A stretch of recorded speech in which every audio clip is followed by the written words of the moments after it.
The ground shook without warning. Buildings cracked, alarms blared, and the sky above the research colony turned red as alien ships descended from orbit. People screamed and scattered like ants. On the edge of the outpost, deep below the frozen soil, a cryo-chamber flickered back to life for the first time in 300 years. Dr. Zirin Vok stumbled out of the command center, her breath fogging in the cold air. "They're not supposed to be here. They're 2 light years off course," she shouted to no one in particular. Her assistant, a shaky green-skinned Zalari named Prel, stared at the sky in disbelief. Who would attack a remote ice world? Prel asked. Zirin didn't answer. She already knew the truth. The invading fleet wasn't looking for territory. It was looking for one thing, something buried beneath their feet. In the lowest sector of the facility, alarms had triggered an emergency override. Cold mist hissed as power flowed into a sealed unit marked CRY-001, Extreme Classified. The display blinked rapidly. A heartbeat appeared on the screen, then another. Then the chamber began to unlock. Inside lay a human male, tall, heavily muscled, and wrapped in layers of metallic armor fused to his skin. His eyes were shut, his body still. But the moment the last seal popped, his chest rose sharply, and he exhaled a cloud of ancient, frozen breath. For 300 years this man had not moved, not aged, not dreamed. He had been placed in stasis during the last days of Earth's final war. Just before the fall, back when humans still ruled parts of the galaxy. Back when they still feared themselves, Zirin and Prel reached the lower vault just as the cryo-chamber fully opened. The air was freezing. The lights flickered from the Wenbi power drains. And then, without warning, the man inside opened his eyes bright blue, sharp as steel, scanning the room like a predator. Prel gasped. "What is he?" Zirin swallowed. "He's not just a soldier. He was part of Project Revenant. A last resort. Weapon half human, half machine. A walking war." The man stepped out.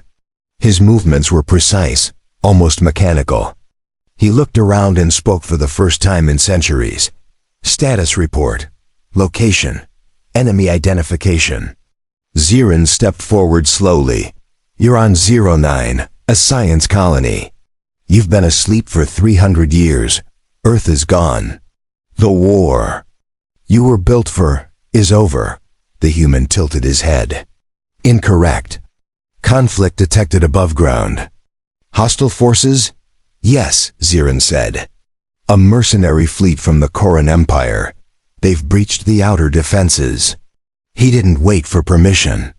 He walked past her and headed straight for the elevator. The panel didn't respond. To his touch, it wasn't built for him. He simply slammed his fist into it, shorting the wires. The elevator moved. "Stop. You can't just..." Zirin started, but then paused. There was no point. He wasn't listening. He was already preparing for war, above the surface. The Koran soldiers landed in heavy armor, swarming the compound like locusts. They carried plasma rifles and shock cannons. Civilians were captured. Labs were torn apart. One of the commanders, a red-eyed beast named Thawker, barked into his comms. "Find the vault. We were promised a weapon buried in this ice. It must be here." But just as his squad reached the outer stairs, the ice cracked and something stepped out of the steam. The human moved like a shadow. His fists broke armor. His legs crushed bones. A Koran soldier fired a bolt at his head, and the human caught it with 2 fingers, then threw it back, turning the attacker into dust. One soldier screamed. Another dropped his gun and ran. Thawker cursed. "What is that thing?" Back at the control tower, Zirin and Prel watched the monitors. "He's destroying them," Prel whispered. "One man is beating an entire squad." "He's not a man anymore," Zirin replied. "He's something else. Something made for a war we never should have fought."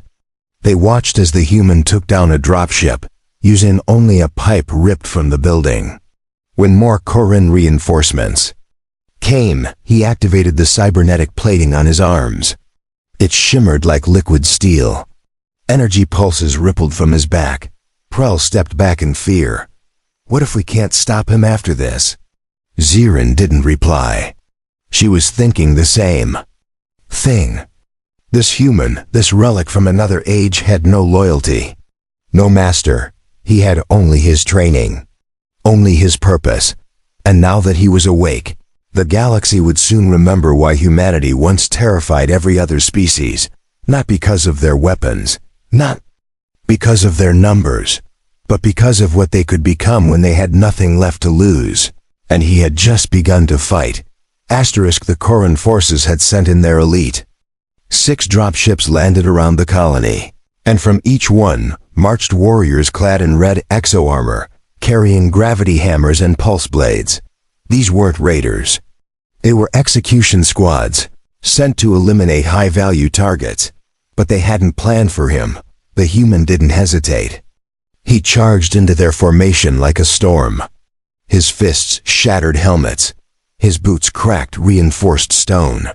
One Corran tried to flank him, but the man spun and kicked him through a wall. Fokker watched in horror as his best fighters fell one by one. He's not a soldier, he's a force of nature.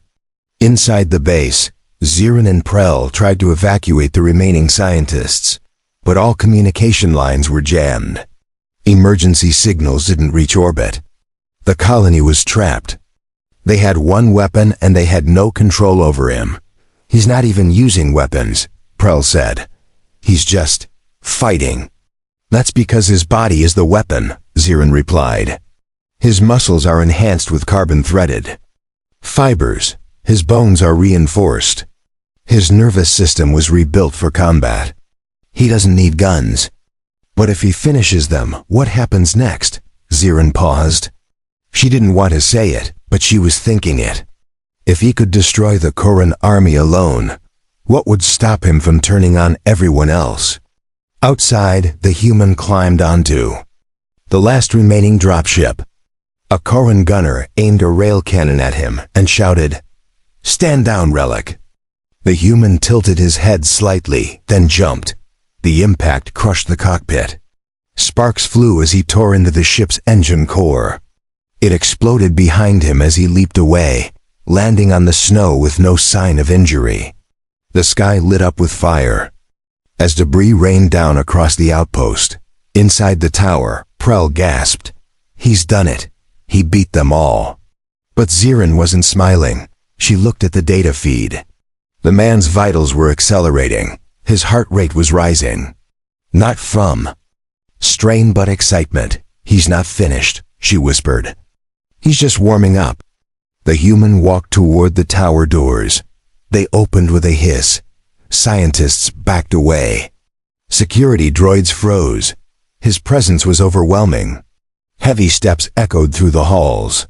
Then he stopped in front of Zirin. "You were in command," he said. It wasn't a question. "Yes, I woke you." "Why?" "To stop the invasion. We had no other choice." "Incorrect. You feared what they came for. You knew what I was." Zirin hesitated. "Yes, but we needed help, and you're human." His eyes narrowed. "Humanity fell. I was left behind. That wasn't our decision. That was before our time." He didn't respond right away. Instead, he looked around the room. The new generation of scientists looked weak, fragile, nothing like the soldiers he once served with. Then he turned back to Zirin. "Give me a target." Zirin blinked. "What?" "The Corran fleet. I need coordinates. If they sent a vanguard, the mothership is close." "You want to go after their fleet? Alone?" "I was built to end wars." Zirin stepped forward. "And what happens after? Do you just leave? Go back into stasis?" He stared at her for a long moment, then finally said, "No, I never sleep again." In orbit, the Corran command cruiser sat cloaked behind the moon. Commander Vark sat in silence, listening to the screams of his dying soldiers. He turned to his second in command. "This mission is over. We underestimated the humans. Prepare the warp drive. But what about the weapon? We found it. It just wasn't ours to take. Back on 09, the human launched one of the salvaged Corran ships. He didn't wait for permission. He didn't request backup. He simply entered the nav codes, locked onto the fleet's energy signature, and jumped to orbit.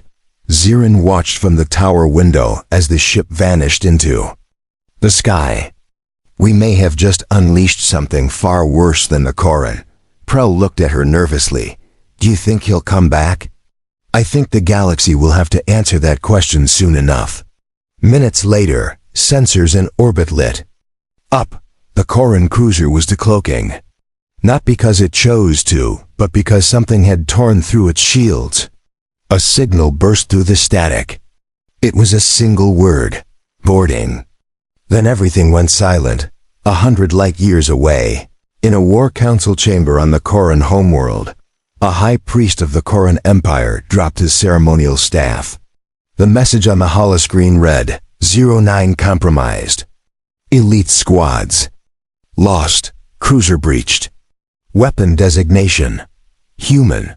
Status: uncontrollable. The priest whispered, "He is awake." And across the stars, old factions who once feared Earth began whispering again.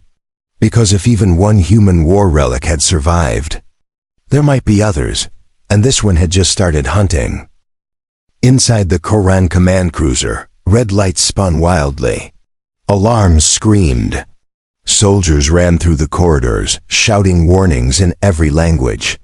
But none of them could explain what was happening. Their shields had failed. Their engines were cut. Something was inside the ship, and it wasn't showing up on scanners. Commander Vark gripped the rail of the bridge. His armored jaw trembled. "Report. Where is he?" A junior officer turned, eyes wide with panic. "He's moving through the ventilation shafts. He's already in Sector 3. "How is he moving that fast?" "He's human," Vark hissed. "And we made a mistake waking a ghost from Earth's war."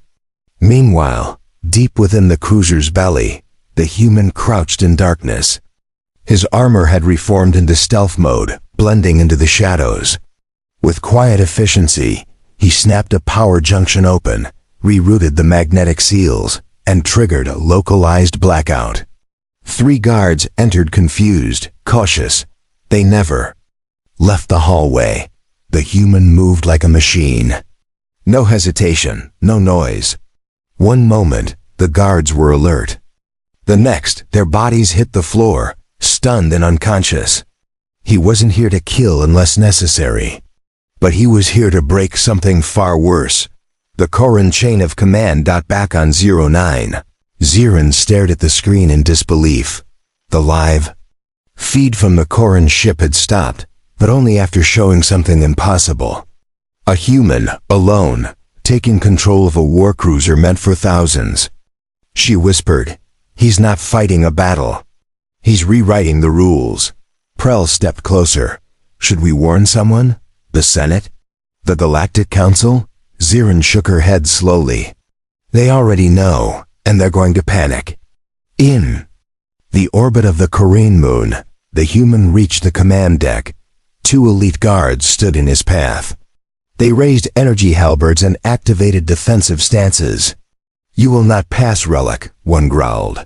He didn't argue. He stepped forward and took a deep breath. Then everything changed. His muscles shifted, bulking. Veins glowed with internal power. The exoskin armor hardened, pulsing with deep blue light. The ship's metal floor bent beneath his foot as he charged. In a blur, he was on them. The halberd strikes bounced off his chestplate. His fists hit like asteroids. The guards dropped in under 5 seconds. Commander Vark pulled out his sidearm and aimed it at the sealed door.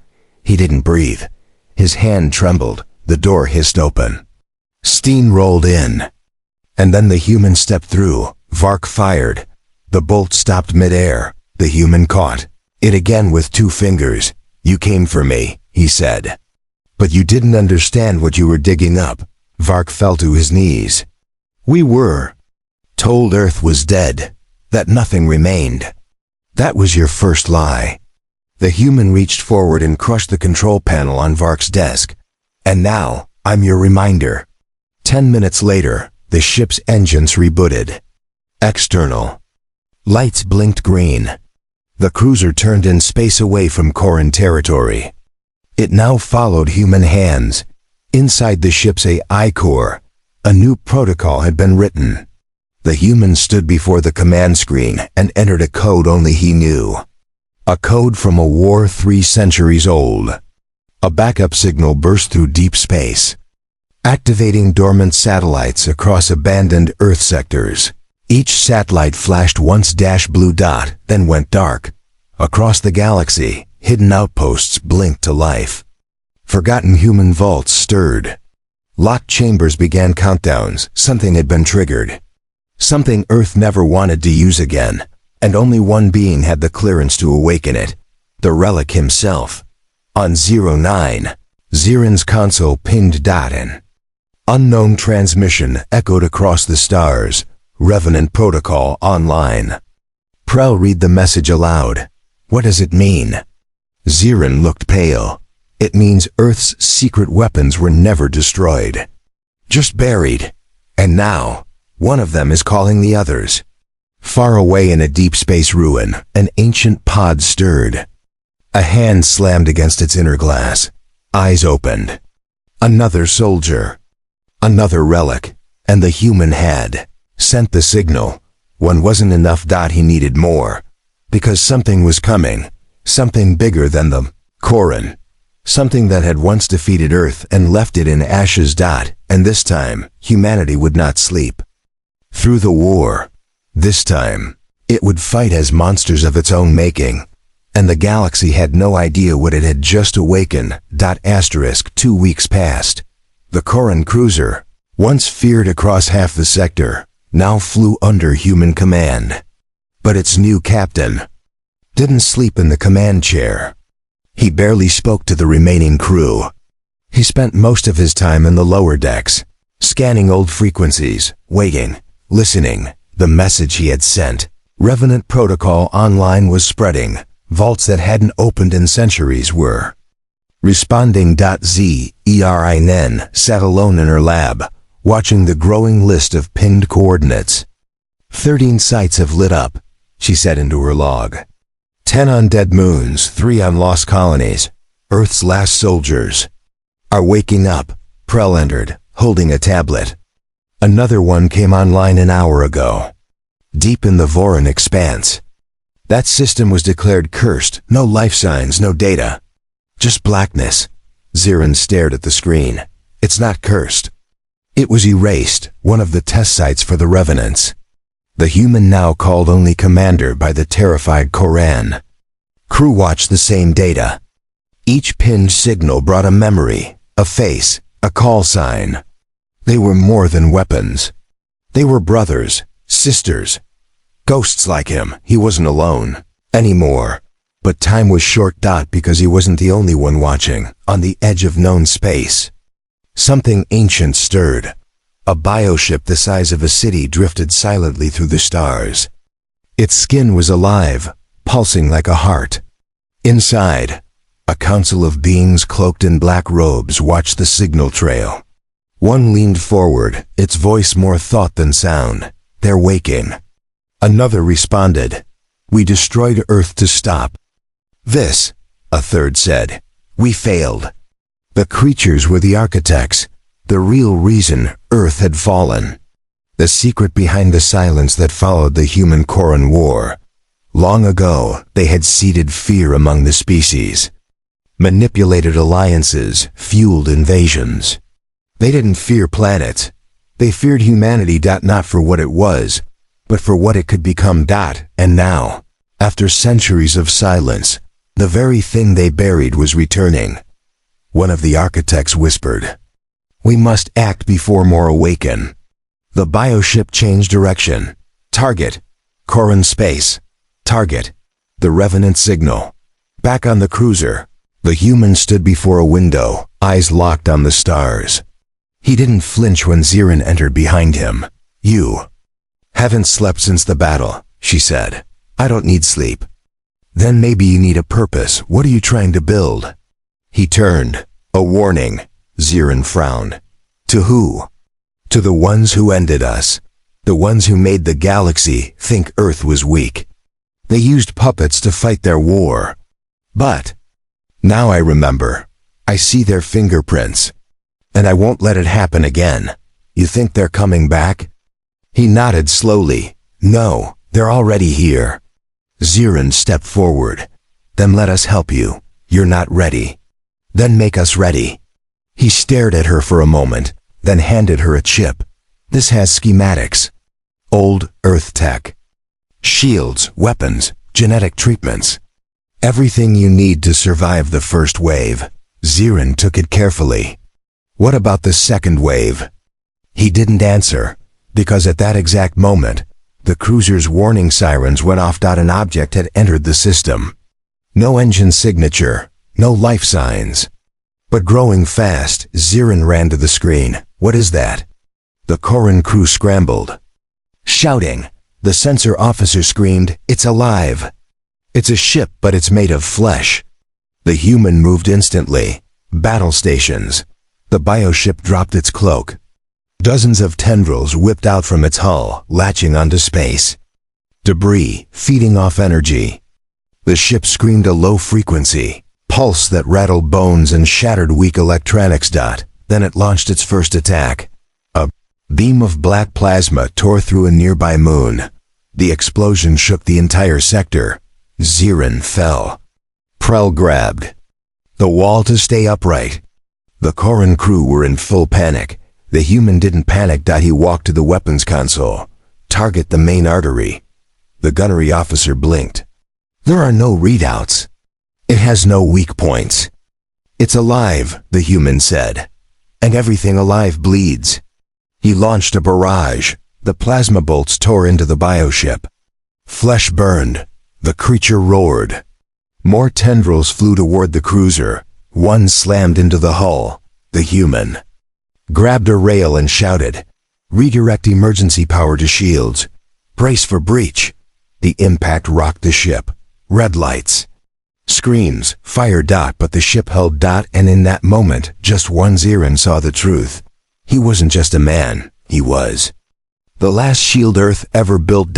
And he was just getting started. The bioship bled into the void. TNDR, eyeless snapped. Segments of living hull broke off, curling and burning in space. But even wounded, the creature pressed forward, screeching with a psychic roar that echoed through every frequency. It wasn't just attacking the Corran cruiser. It was hunting the human inside. Inside the control room, smoke filled the air. Sparks jumped from destroyed panels. Prell was curled behind a console, shielding his face. Zirin crawled to her feet, coughing, one hand gripping the edge of the screen. "Shields at 40%, she said, barely audible over the alarm. The human didn't move from the weapons console. His hands flew over the interface, rerouting systems, pushing power into the rail core. "It's learning," he said. "Adapting to our weapons. We need to hit it harder." "But we don't have anything harder." Zirin shouted. He didn't answer. Instead, he pulled a panel off the wall and revealed a hidden control box. A dusty slot one no Corran engineer had ever dared open. He removed the silver shard from his chest plate and slid it into the slot. Lights blinked red, then green. Prell peeked out. What is that?" The human's voice was flat. "Manual override. Earth's last resort." Zirin stepped forward. "You mean a self-destruct?" "No, worse." He activated the shard. From the belly of the cruiser, hidden chambers unlocked. Walls slid open. A new shape emerged from the lower deck, sleek, glowing with blue lines, powered by ancient human design. A weapon platform. It floated upward, assembling itself in the center of the hangar. Zirin stared at it in awe. "What is that?" "A Gorgon array," the human replied. "Forbidden by treaty, illegal in every system, but still here." "Why?" because Earth knew peace wouldn't last. Outside, the bioship coiled like a serpent, preparing another strike. Its core opened, revealing a glowing black sphere that throbbed like a heart. Dozens of organic cannons aimed at the cruiser. The human gave one last command: fire. The Gorgon array lit up. It didn't launch missiles. It didn't fire lasers. It spoke. A wave of sound and signal hit the bioship. A pulse so deep, so focused, it bypassed shields and screamed into the creature's brain. The bioship convulsed. Its weapons shut down. It reeled backward, thrashing in agony. It wasn't just hurt. It was confused. The human had used the one thing ancient monsters never evolved: to defend against fear. Zirin stared at the display. "You're not just damaging it, you're breaking it." The human nodded. "All life understands one thing: pain teaches. But fear controls." As the bioship staggered, its tentacles drew back. Black plasma leaked from its wounds. It stopped firing. Its body curled inward, defensive, uncertain. Zirin whispered, "It's retreating." "No," he replied. "It's remembering." "Remembering what? Us?" The bioship spun and shot into the stars, retreating faster than any living thing should have moved. The battlefield fell silent. For now, but the human didn't relax. He turned toward the console and pulled the shard free. The Gorgon array powered down. Its parts folded back into hidden walls, vanishing like a secret returned to sleep. Zirin stepped closer. "We survived. That should be good news." "No, that was a scout," the human said coldly. "A single test. The architects are probing us. They wanted to see if the Revenants are truly back. And now they know," he nodded. "And now they'll come for all of us." Zirin looked at him, her voice quieter. "So what do we do?" He stared out the window. "We gather every relic, every forgotten soldier, every old weapon Earth buried. And then," he clenched his jaw, "then we remind the galaxy why they once feared Earth." In the distant dark, the bioship limped back to its source. Inside, the architects watched through thousands of living eyes. They had seen everything: the Gorgon array, the human's control, the precision, the lack of hesitation. "They are not extinct," one of them whispered. "They are worse," said another. "They are angry."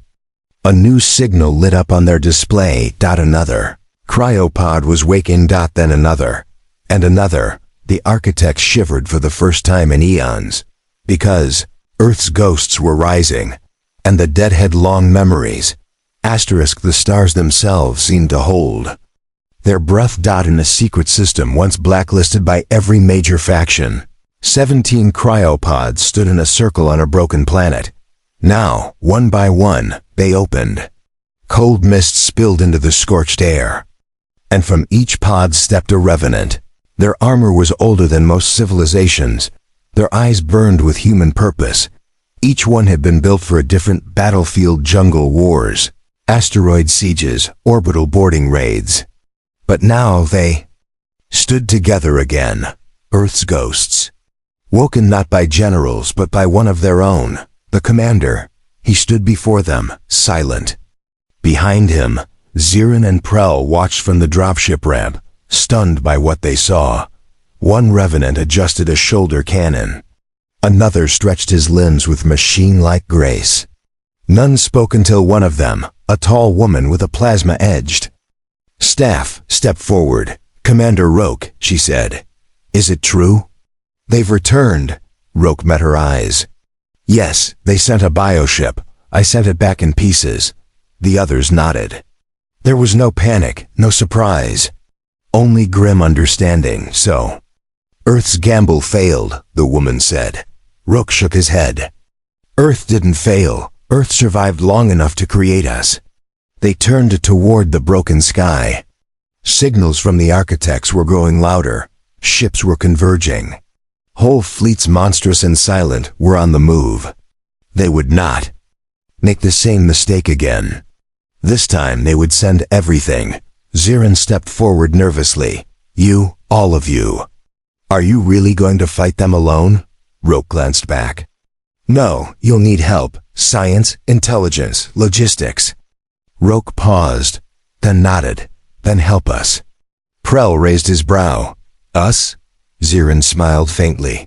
We may not be soldiers, but we're not leaving. That night on the cold plains of the dead world, a fire was lit. Not for warmth, but as a beacon. A signal sent through old Earth satellites. Through banned communication tunnels. Through ancient data nodes that should have been lost. Humanity reforges. The signal carried with it schematics, instructions, open source protocols, Earth's final legacy. Not destruction, but resistance. All eyes began to answer. First came the outcasts, forgotten colonies, refugee ships, hybrid races who once fought alongside humans and paid the price for it. Then came the rebels, hidden cells of alien scientists, historians, smugglers, those who had once admired humanity's defiance and secretly preserved its knowledge. And then came silence. Until the stars themselves lit up. On the edge of the galaxy, the first Revenant fleet powered on. Ships that had floated dark for 300 years turned bright. Inside, AI companions reconnected, weapons reloaded. Engines purred. Across space, other empires watched and whispered. The humans are back. They were never gone. They were just waiting. In the Corran Senate Hall, once proud and defiant, chaos reigned. Ambassadors shouted over each other, blaming one another for the failed assault. We should have destroyed the cryopods when we had the chance. One yelled, but we did, screamed another, or so we were told.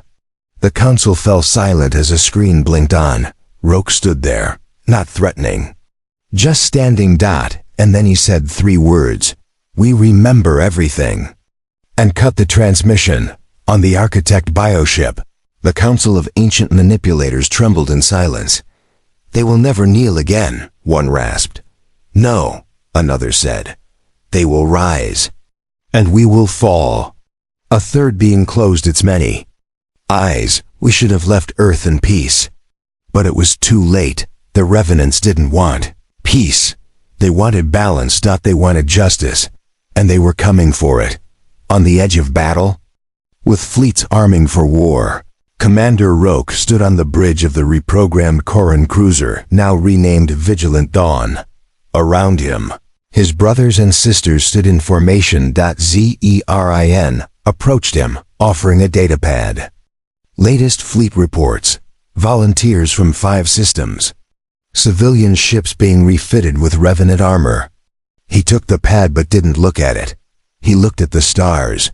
I was made to fight a war that never ended. They froze me when it was too late, but now we start on our own terms. What will you do after the architects are gone? She asked. Roke finally looked down at her. Then we rest, truly rest. And for the first time since his eyes had opened, he smiled. Not out of victory, but out of hope.